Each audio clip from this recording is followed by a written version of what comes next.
नमस्कार सर्वांना, हाऊसवाईफ मराठी या चॅनलवरती तुमचं स्वागत आहे। तर आज मी बनवणार आहे बिना पाकाचे तिळाचे लाडू। बघा, बनवून खूप छान होतात, खूप स्वादिष्ट हे लाडू होतात, खूप लवकर बनवून तयार होतात। तर बिना पाकाचे लाडू तिळाचे बनवूया। तर बिना पाक न करता, बिना चाचणी न घेता खूप असे छान पौष्टिक असे संक्रांतीला बनवा मस्त असे खुसखुशीत तिळाचे लाडू। खूप छान लागतात हे लाडू। चला तर बनवूया तिळाचे लाडू। तिळाचे लाडू बनवण्यासाठी मी एक मोठी वाटी तीळ घेतले। तीळ स्वच्छ असे निसून घेतले व्यवस्थित। नंतर हे तीळ घेतले आणि गूळ घेतला पाव किलो। आता तीळ मी भाजून घेते। तर संक्रांत आली आहे, तर तुमची पण तयारी झाली असेल ना तिळगुळाचे लाडू बनवण्यासाठी, तिळाच्या चकत्या, लाडू, शेंगदाण्याचे लाडू। तर मी तीळ तापण्यासाठी कढई ठेवली गॅसवरती। आता कढई मी चांगली तापवून घेतली। आता कढईमध्ये मी तीळ भाजून घेते। तिळाचे लाडू खूप छान होतात।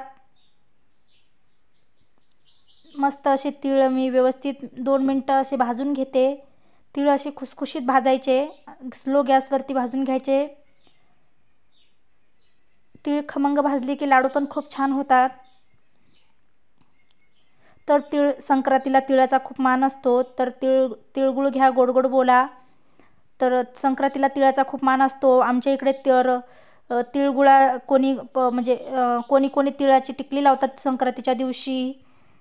आणि मस्त बाया मस्त संक्रांतीला वाण द्यायला जातात मस्तपैकी। तर चॅनलवरती नवीन आला असाल तर लाईक करा, शेअर करा, सबस्क्राईब करा। आता तीळ भाजून घेतले मी। तर तीळ भाजलेले कसे समजतात, तर काय करायचं, तीळ जेव्हा भाजतात ना तेव्हा तीळ वरती उडायला लागतात, तर तेव्हा समजायचं की तीळ भाजले आहेत। जास्त वेळ लागत नाही या लाडूला, खूप लवकर बनवून तयार होतात। नाही पाक करायचा गरज, नाही चाचणी बनवायची गरज। तर असे मस्त तीळ बघा भाजले। आता तीळ वरती उडतात म्हणजे समजायचं भाजले तीळ। आता हे तीळ मी एका ताटामध्ये काढून घेते आणि तीळ थंड होण्यासाठी ठेवते। तर हे तीळ थंड होण्यासाठी ठेवायचं। थंड झाल्यानंतरच मिक्सरच्या भांड्यामध्ये टाकायचे। तर मी आता तीळ थंड करून घेते। खूप थंड झाल्यानंतर तीळ मिक्सरच्या भांड्यामध्ये काढून घेते। आता मी गूळ बारीक चिरून घेते, गूळ असा बारीक करून घेते। तर गुळाचं पावडर पण मिळतं आणि गुळाची ढेप पण मिळते। तर माझ्याकडे गुळ पावडर नव्हतं म्हणून मी ढेपच घेतली गुळाची। आता या गुळाचे असे बारीक बारीक तुकडे करून घ्यायचे, म्हणजे मिक्सरमध्ये तेवढं काय बारीक निघत नाही भांड्यामध्ये। त्याच्यासाठी अगोदर चाकूने त्याचा बारीक बारीक चुरा बनवून घ्यायचा।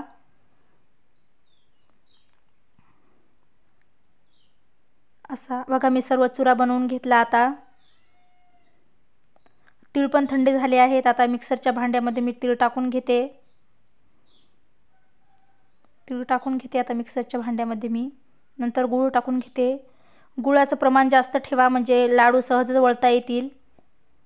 गूळ जास्त टाकला की लाडू लगेच वळता येतात। तर मी मिक्सरमध्ये बारीक पेस्ट बनवून घेतली। बघा अशी मस्त बारीक पेस्ट बनवून घेतली। आता ताटामध्ये ही पेस्ट काढून घेते, मस्त अशी काढून घेते। मस्त एकजीव करून घेते सर्व मिश्रण आणि मस्त असे लाडू बनवते। छोट्या छोट्या साईजचे लाडू बनवून घेते।